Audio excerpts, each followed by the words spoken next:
Repenser la consommation. Les podcasts du Cercle de l'Obsoco en partenariat avec Moustique The Audio Agency et The Conversation. Benoît Elbrun, professeur de marketing à l'ESCP Europe. Eh bien, je vais poursuivre dans cette veine optimiste abordée par mon ami et néanmoins collègue, le professeur Dominique Roux, en partant d'un constat qui m'attriste. C'est que finalement, la consommation n'a jamais intéressé les philosophes. Il n'y a aucun philosophe sérieux, j'entends, qui se soit intéressé à la consommation. Et inversement, j'ai envie de dire qu'on rencontre très peu de directeurs de marque qui vous parlent de Hegel ou de Spinoza. Donc il y a quand même une incompréhension mutuelle entre l'univers des gens qui réfléchissent sur la consommation et le monde de la philosophie. Et il me semble que, je vais rebondir maintenant sur ce que vient de dire Dominique, je pense que la philosophie serait à même de consolider notre réflexion sur la consommation en essayant de répondre à un certain nombre de questions. J'en donne 3, et bien sûr il y en a d'autres. Quel sens ont les biens dans notre existence ? Donc quel rôle ils jouent dans notre existence ? Quelle valeur peut-on leur attribuer ? Parce que c'est quand même une question philosophique, la question de la valeur. C'est pas simplement une question économique, une question d'utilité. Et puis, troisième question, que nous disent les biens des rapports entre les personnes ? Et donc, je vais partir finalement de ce postulat, qui est une définition comme une autre, qui est que la consommation est une nouvelle façon de parler des relations entre les êtres, qu'ils soient humains ou non humains. Et que finalement, la consommation, ça renvoie à des médiations qui sont à la fois physiques, qui sont symboliques, qui sont définitoires et essentielles dans les relations que nous entretenons avec les autres et avec nous-mêmes. Autrement dit, je m'appuierai ici sur une expression du philosophe Jacques Rancière, qui est la question de partage du sensible. La consommation est une certaine façon de partager le sensible entre nous et donc de catégoriser les êtres, les biens, les choses et évidemment les personnes. Alors, j'ai beaucoup apprécié que Dominique parle d'un philosophe qui est très cher à mon cœur, qui est Paul Ricoeur, dont j'ai eu la chance d'être un étudiant. Mais il me semble qu'elle a oublié une partie de la phrase, me semble-t-il, ma chère Dominique. Parce que, évidemment, la démonstration est extraordinaire que tu viens de nous faire sur la morale, mais je vais oblitérer la question de la morale pour m'appesantir sur une autre dimension qu'a beaucoup travaillé Ricoeur, qui est la question éthique. Alors vous allez me dire, éthique et morale, ça renvoie à la même racine, etc. Bon, certes. Mais Ricoeur insiste beaucoup sur cette différence dans son ouvrage majeur qui est Soi-même comme un autre, sur le fait que la morale, en fait, s'impose comme obligatoire par le fait que nous vivons dans des organisations qui sont régies par des règles et des lois qui imposent des contraintes. Donc ça, c'est en gros ce que tu as développé. Alors que l'éthique est ce qui est estimé bon par un individu. Autrement dit, la morale va gérer la relation entre le bien et le mal, alors que l'éthique va s'organiser autour de la question du bon, c'est-à-dire ce qu'on estime bon pour soi, pour le groupe auquel on appartient. D'où, maintenant vous comprenez le titre de ce bref exposé, le bon dans les biens, et pas le bien dans les biens, c'est-à-dire que je vais essayer de proposer une réflexion qui forcément sera très très rapide sur la question éthique de la consommation, sachant qu'évidemment il y a deux façons de le regarder. Je peux le regarder du point de vue des individus en disant je vais choisir des biens que j'estime bons, c'est-à-dire qui sont liés à la vie bonne. Et puis je peux regarder évidemment cette même question du côté des acteurs des marques en disant voilà le discours que les marques vont tenir sur la félicité. Et donc je vais partir d'un constat, d'une chose qui est relativement banale, c'est que l'économie des marques, finalement, a créé une chaîne des êtres qui est orientée, même une échelle des êtres, qui est orientée vers la question de la félicité. Autrement dit, le bonheur est devenu, au cours des décennies, un truisme de la société de consommation. Alors, évidemment, je renvoie aux travaux de Pascal Bruckner sur l'euphorie perpétuelle et le fait qu'en 50 ans, on a transformé un droit au bonheur en un devoir de bonheur. Bon, évidemment, les marques se sont engouffrées dans cette brèche. Mais j'ai retrouvé quand même un certain nombre de vieilleries, d'accord, par rapport à la femme au foyer, parce que je pensais que tu allais parler de tupérisation. Voilà, donc vous voyez, Seb, c'est le bonheur. Et c'est le bonheur parce que Bobonne, elle reste à la maison aussi, hein, évidemment. Hein. Bon, la plupart de ceux qui sont dans cette salle n'ont pas connu cette voiture qui est la Renault 14, qui était la 7 chevaux du bonheur. Bon, la fameuse campagne du Club Med, même trouvé ça, d'accord ? Donc évidemment, de l'intertextualité. L'intertextualité, ça veut dire que la thématique du bonheur est devenue une convention culturelle. Hein, donc c'est-à-dire que c'est engrammé dans la culture. Bon, Wake Up Happy, The Question of Happiness, bon, etc., etc. Bon, évidemment, des marques qui ont même capitalisé en fondant des instituts comme effectivement Coca-Cola. Donc, et d'ailleurs, je précise que nous avons monté à l'ESCP un centre de recherche qui est dirigé par ma collègue Charlotte Gaston-Breton, qui est sur le campus de Madrid, sur Happiness and Consumption. Donc, on travaille beaucoup sur ce sujet, et notamment sur les liens entre le bonheur, le bien-être et la consommation. Bon, alors, ce qui est intéressant, c'est par exemple, là, une marque qui va plutôt parler de good life, la vie bonne. Là, effectivement, on va se rapprocher de l'éthique. Donc, première chose, comment investit-on de la valeur dans des biens ? Et là, effectivement, on peut proposer quand même un certain nombre de réponses et pas simplement rester au niveau des questions. Il me semble qu'il y a 4 grandes modalités de valorisation des biens. La première qui a été survalorisée, c'est la fonction, c'est-à-dire la fameuse utilité, ce qu'on appelle en sociologie la valeur d'usage. Voilà, donc vous avez des marques qui vous parlent essentiellement de valeur d'usage. Par exemple, je prends l'exemple de Bic. Bic, c'est essentiellement la valeur de simplicité. Deuxième façon de valoriser un bien, c'est de focaliser sur la substance, c'est-à-dire sa matérialité. Parce que je rappelle que l'une des grandes questions que pose la consommation et à laquelle a essayé de répondre le marketing, c'est quel lien faire entre le monde matériel, le monde des biens matériels, et le monde immatériel, celui des idées. Et le marketing a créé un outil qui s'appelle les échelles, les Means and Chain Models, qui sont des techniques qui permettent de tracer une continuité entre des attributs physiques d'un produit et des valeurs. Donc on a aujourd'hui des technologies qui existent, d'ailleurs depuis les années 70, pour justement tracer ce lien de continuité entre deux univers qui sont totalement discontinus. Donc, évidemment, vous voyez des marques qui vont travailler sur la substance des biens, parce que nous vivons aussi dans un univers matériel, on n'est pas simplement dans la circulation, dans la contrainte et dans les rapports de rivalité, on consomme aussi de la substance. Troisième modalité pour penser les biens de consommation, c'est de considérer finalement que la valeur n'est pas dans le bien, mais la valeur est dans le récit que je vais formuler à propos du bien. Donc c'est de considérer finalement que je ne vends pas des objets, je vends de la narration. Ce qui est quand même une métaphore qui est relativement dominante aujourd'hui. Je prends un certain nombre d'exemples. Et notamment l'importance du nom, parce que Innocent vous explique que boire un smoothie, ça n'a rien à voir avec le fait de boire un jus de fruits. Mais le prix non plus n'a rien à voir, effectivement. Voilà, plutôt que de parler d'un nettoyant ménager, je vais utiliser l'anthropomorphisme, un des grands leviers, effectivement, de création de valeur, bon, etc., etc., etc. Bon, je passe sur cette campagne. Donc, vous voyez que là, on est dans le récit, le fait que je raconte une histoire, alors qui est crédible ou pas crédible, ça, c'est pas la question, mais l'objet n'a finalement que peu d'importance. Donc, on est dans une métaphore particulière.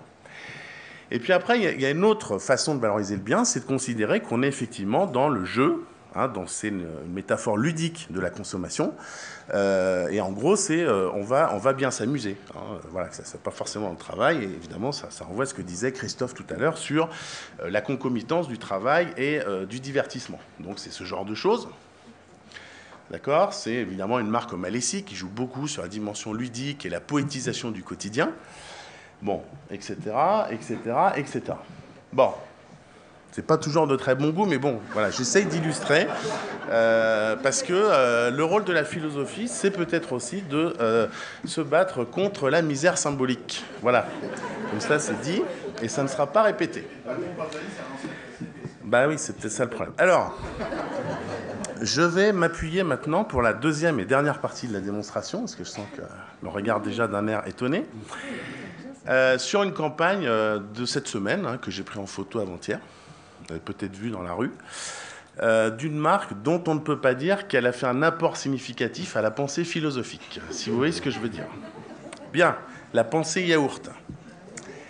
C'est bon de se faire plaisir. C'est bon de se faire plaisir. Donc je vais partir finalement de ce truisme qui est que voilà, les marques travaillent notre désir consommatoire, et que finalement réfléchir à l'éthique de la consommation du point de vue des individus, parce que je vais me passer du point de vue des individus, c'est se demander finalement quels sont les désirs que je dois valoriser en tant qu'individu. Alors vous allez me dire, là on peut y passer 3 jours, et on a 5 minutes. Donc on va aller à l'essentiel, et l'essentiel, croyez-moi, c'est de revenir aux fondamentaux, c'est Épicure. Bien. Alors, comme vous le savez, il y a soit une confusion qui est faite entre l'épicurisme et l'hédonisme, qui en fait sont deux choses qui sont totalement distinctes, qui n'ont absolument rien à voir. Et pourquoi je pars d'Épicure? Parce que Épicure va nous proposer un modèle très très simple pour essayer de cartographier les types de désirs consommatoires. Et oui, Enrico, ne t'en déplaise. Alors, vous savez, vous vous souvenez peut-être vos cours de philosophie terminale, parce que c'est quand même un incontournable, Épicure, très grand philosophe, Épicure et tous ses successeurs. Épicure, donc, a distingué, en fait, 2 critères pour cartographier les désirs. Donc, le premier, c'est de savoir si le désir est naturel, et le deuxième, c'est de savoir si le désir est nécessaire. D'accord? Donc, ce qui donne, en gros, 3 types de désirs. Il y a 3 types de désirs. Le premier étant, effectivement, ce que Épicure appelle les désirs naturels et nécessaires. Le fait de manger, l'amitié, le bien-être du corps. Donc, tout ce qui va aider à la préservation du corps. Mais sans plus. Alors, ça, évidemment, on va le voir que c'est une logique qui renvoie à une philosophie qu'on appelle aujourd'hui la frugalité.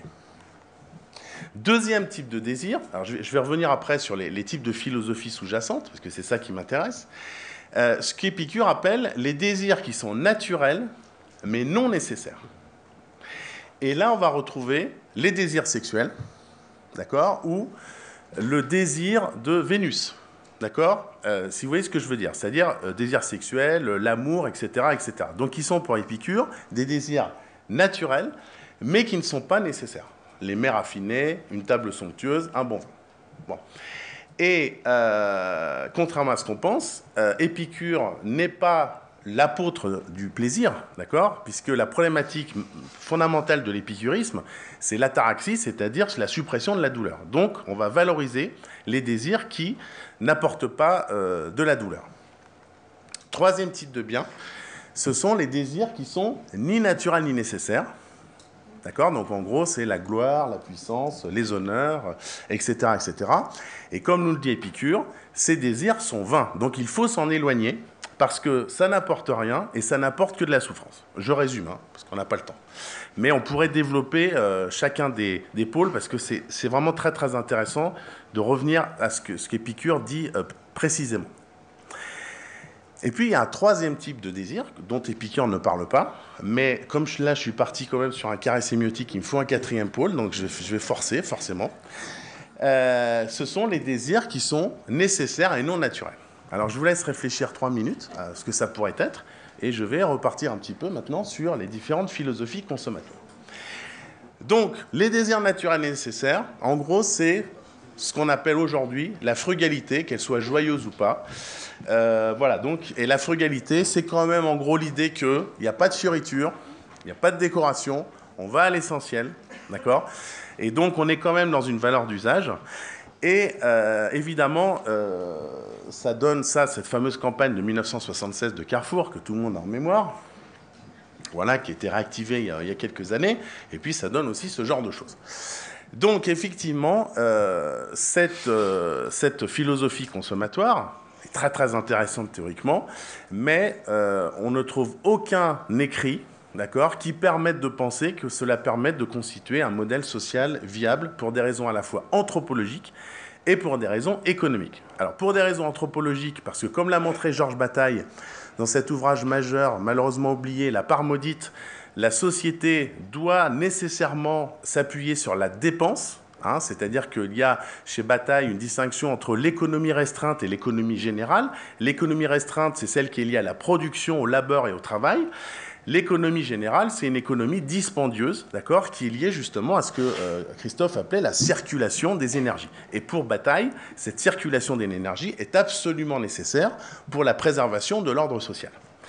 Donc effectivement, c'est pour ça qu'on parle beaucoup de travail quand on parle de consommation, parce qu'on est dans une logique d'économie restreinte et absolument pas dans une logique d'économie générale, qui est pourtant absolument fondamentale. Donc, là, je pense qu'il y a une aporie. En tout cas, il faudrait penser la possibilité d'une société qui est vraiment structurée autour d'un désir consommatoire frugal. Et il y a beaucoup de livres critiques qui commencent à sortir, aux États-Unis notamment, sur la frugalité. Deuxième stratégie consommatoire, si je puis dire, bon, c'est désir naturel et non nécessaire. En gros, c'est ce qu'on appelle l'hédonisme, c'est-à-dire la recherche du plaisir. Donc là, vous allez me dire, tout va bien, d'accord? Donc c'est ce genre de choses, l'appel à la tentation, entre une vieille pub BMW, le plaisir de conduire, d'accord, ou de frimer, je ne sais pas. Le porc n'a jamais été aussi désirable, etc. Donc on peut même rendre sexy des fesses de porc. La culture du plaisir, bon, etc., etc. Bon, je passe. Alors, vous dire, très bien, alors quel est le problème avec le plaisir? Y a-t-il un problème avec le plaisir? Je suis désolé de vous dire qu'il y en a un, d'accord? Et c'est pas moi qui le dis, c'est un immense penseur italien qui s'appelait Giacomo Leopardi, qui est mort malheureusement jeune, à 39 ans. Et je vous incite à relire sa théorie du plaisir, qui est un manifeste contre le plaisir. Alors, c'est pas un grand optimiste, notre ami. Mais en gros, ce qu'il vous dit, c'est que le désir du plaisir est inné et limité, mais ce qui existe étant toujours individuel, c'est-à-dire fini, un bien ne pourra donc donner qu'un plaisir limité. Donc en gros, nous aspirons à un plaisir illimité, ce n'est pas possible, je suis désolé de vous le dire, c'est Léopardi qui l'écrit. Aucun plaisir n'est éternel, tant il est vrai qu'il dure peu et varie de contenu, sous peine de se laisser user par l'habitude, parce qu'il y a aussi le problème de la répétition et de la lassitude. Et Léopardi va même plus loin en disant que le plaisir n'existe pas, parce que ce qui existe, c'est ce plaisir-ci ou ce plaisir-là qui est toujours fini et déterminé. D'où le caractère fondamentalement douloureux de la vie, puisque celle-ci veut un plaisir infini et ne trouve de temps en temps qu'un plaisir fini qui ne la satisfait pas. Donc, pour Léopardi, tous les plaisirs sont sans exception mêlés de douleur. D'où l'importance de l'imagination. Ça, c'est un très très grand livre aussi de Colin Campbell qui a montré qu'à côté d'une éthique protestante qui s'est développée à partir du XVIIe siècle, s'est développée une éthique consumériste qui est une éthique romantique dans laquelle on va jouir notamment grâce à l'importance des images et de l'imagination. Donc l'importance des images, de l'imagination, mais évidemment la limite c'est d'aller vers le simulacre. Et là je renvoie évidemment aux travaux de Jean Baudrillard sur le fait que finalement la réalité a disparu, la valeur d'usage a disparu, et que nous sommes dans un monde de simulacre et de simulation. Donc ça c'est quand même une tendance, on va dire, sociologique importante, qui a eu énormément d'importance, notamment dans la pensée anglo-saxonne. Le professeur Olivier Badeau qui est parti, donc on peut maintenant l'appeler Olivier, parlait de la liquidité de la vie. Évidemment, il faisait référence à Zygmunt Bauman qui nous a quittés la semaine dernière. Il faut quand même rendre hommage à Zygmunt Bauman, un grand sociologue polonais qui s'est installé en Angleterre et qui a développé cette thèse de la liquidité, la modernité liquide, au sens de la dissolution des identités. Et je pense que ça, c'est quand même une notion très très importante si on veut penser la circulation. Parce qu'il me semble que c'est plus intéressant de penser la circulation dans une métaphore liquide que dans une métaphore solide. Mais ça pose quand même un certain nombre de questions. J'ai presque fini, mais moi j'attends la réponse pour la 4e philosophie. N'est-ce pas, Dominique? Et bon, le 4e pôle nous vient directement du XVIIIe siècle. Les désirs ni naturels ni nécessaires, donc ceux qu'il faut absolument éviter pour Épicure.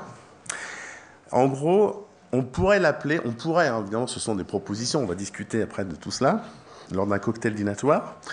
J'ai essayé d'appeler ça l'intensivisme. Alors l'intensivisme, qu'est-ce que c'est? C'est finalement la philosophie qui découle du Marquis de Sade, qui postule que ce qui est important, c'est d'optimiser l'intensité. Et optimiser l'intensité, ça veut dire qu'on va rechercher des expériences, des émotions, des sensations les plus fortes possibles. Donc on met le curseur à fond, que ces sensations soient agréables ou pas. D'où la notion de sadisme, d'accord? Parce qu'il y a un moment où pour augmenter la sensation, je vais devoir aller chercher de la douleur. Et ça, c'est une philosophie, évidemment, qui a eu beaucoup d'importance au XVIIIe siècle, hein, parce que Sade est d'abord un philosophe, hein, et d'ailleurs, le volume de la Pléiade, le premier volume de la Pléiade commence avec un article de mon ancien professeur Jean Deprin, qui est Sade philosophe, ça personne l'attendait évidemment dans la Pléiade, et cette philosophie, c'est une philosophie de l'intensité croissante de la sensation. Et évidemment, c'est quand même, je pense, la métaphore dominante de la société d'hyperconsommation et de l'accélération. Donc en fait, nous vivons dans une société qui est sadienne, qu'on le veuille ou non. Ce qui explique un certain nombre de choses aussi, hein, sur la question de la transgression, etc. Bon. Et cette thèse, évidemment, c'est pas moi qui la développe, hein, c'est mon ami Dany Robert Dufour, le grand philosophe, dans un livre qui s'appelle Le Divin Marché, qu'il faut absolument que vous lisiez. D'ailleurs, il est sorti en poche chez Gallimard. Et qui dit qu'en gros, nous sommes passés de commandement nous interdisant de jouir à un impératif de jouissance à tout prix.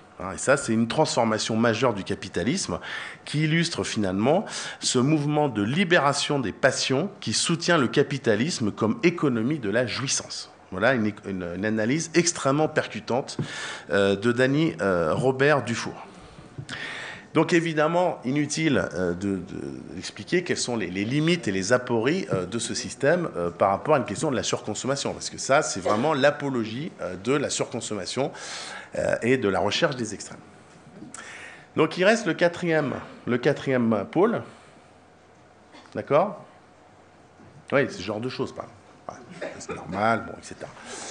Bon. Donc voilà le Marquis de Sade, hein, pour ceux qui ne connaissent pas, et voici notre ami Dany Robert. Alors le 4e, vous allez me dire, qu'est-ce que c'est les désirs qui sont nécessaires mais pas naturels? Alors j'ai beaucoup réfléchi pour donner un nom, bon il est peut-être insatisfaisant, mais voilà, je le livre en pâture. J'ai pensé que c'était peut-être quelque chose qui s'appelle le dandysme. Le dandysme, pourquoi? Parce que le dandy, en fait, alors il y a un très beau texte, Christophe, qui est parti à citer Charles Baudelaire, évidemment, mais je vais terminer sur Baudelaire. Dans Le Peintre de la vie moderne, Baudelaire va montrer justement que le dandy, c'est celui qui fonde la nécessité de ce qui n'est pas naturel, à savoir la distinction, l'élégance poussée à son paroxysme, et je cite, hein, cette simplicité absolue qui est la meilleure manière de se distinguer. Et il me semble que le dandysme illustre d'abord le fait que la mode est tout sauf superficielle, hein, c'est comme ce que disait Paul Valéry de Lapot, c'est peut-être ce qu'il y a de plus profond en l'homme, et que le dandysme illustre peut-être un des tours de passe-passe majeurs de la société de consommation, qui est de naturaliser l'artifice. C'est pour ça que je l'ai mis dans cette catégorie, c'est-à-dire des désirs qui ne sont pas naturels. Le dandy valorise une fragile beauté amenée à disparaître dans l'instant. C'est le chantre de l'anti-utilitarisme, d'accord, dans la mesure où Théophile Gautier, d'ailleurs qui est un ami de Baudelaire, disait « Il n'y a de vraiment beau que ce qui ne peut servir à rien ». Donc là, on est vraiment dans une critique de l'usage. Voilà. Alors, je vais être obligé de m'arrêter là parce que je crois que j'ai écoulé mon temps. Mais simplement, ce que je voulais dire, c'est que ce ne sont que des propositions qui méritent de plus ample développement. Donc ça, c'est un travail en cours, bien évidemment, mais qui pose quand même un certain nombre de questions. Alors, je ne sais pas si c'est des bonnes ou des mauvaises nouvelles pour revenir sur Woody Allen. Première question, comment concilier une approche frugale de la consommation avec la nécessité de créer constamment de la valeur économique? Il ne faut quand même pas oublier cette question. Deuxièmement, comment aiguiser le désir des individus sans tomber dans un régime qui soit strictement pulsionnel et sans que le quotidien et la répétition banalisent et affadissent les biens marchands, parce que ça c'est un risque majeur, ce que Max Weber appelait le désenchantement, c'est-à-dire je sais exactement à quoi m'attendre. Quels sont les rôles respectifs des biens matériels et de l'imagination dans la création et la circulation du désir marchand? Voilà. Et donc, de façon générale, j'ai envie de dire que toutes ces questions, elles se résument dans une qui est une question fondamentale, c'est comment le monde marchand peut concilier le désir d'infini qui nous caractérise avec la finitude des biens marchands. Je vous remercie.